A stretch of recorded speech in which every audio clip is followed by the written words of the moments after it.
संदीपला गावातल्या जुन्या वाड्यातून रहस्ये खूप आवडायची.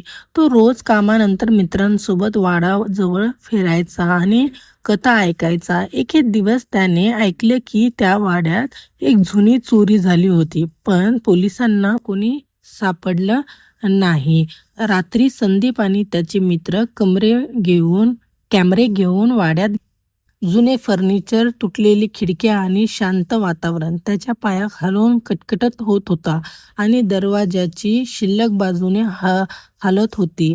मित्र थोडे घाबरले, पण संदीप धैर्याने पुढे चालत राहिला. अचानक एका खोलीत अंधारातून हलकासा प्रकाश दिसला. तो जवळ गेला आणि पाहिला, एक माणूस जुने ट्रेयर उघडत होता. त्याचा चेहरा मुस्काने झाकलेला होता, पण हाताने जुने दागिने आणि नाणी हाताळत होता. संदीपने मोबाईलवरून कॅमेरा सुरू केला, पण आवाज आला आणि चोराने दडबडात पळ काढला. मित्र घाबरले, पण संदीपने त्याचे अनुसरण केलं.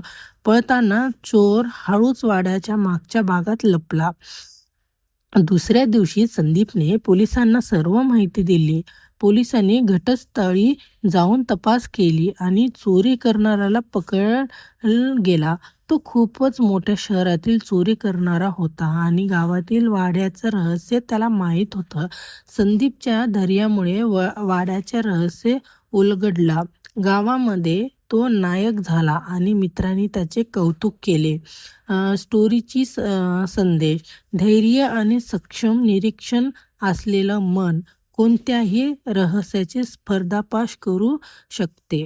थैंक आशा करती हूँ कि आपको कहानी पसंद आई होगी. चैनल को लाइक एंड सब्सक्राइब ज़रूर करना. देखने के लिए धन्यवाद.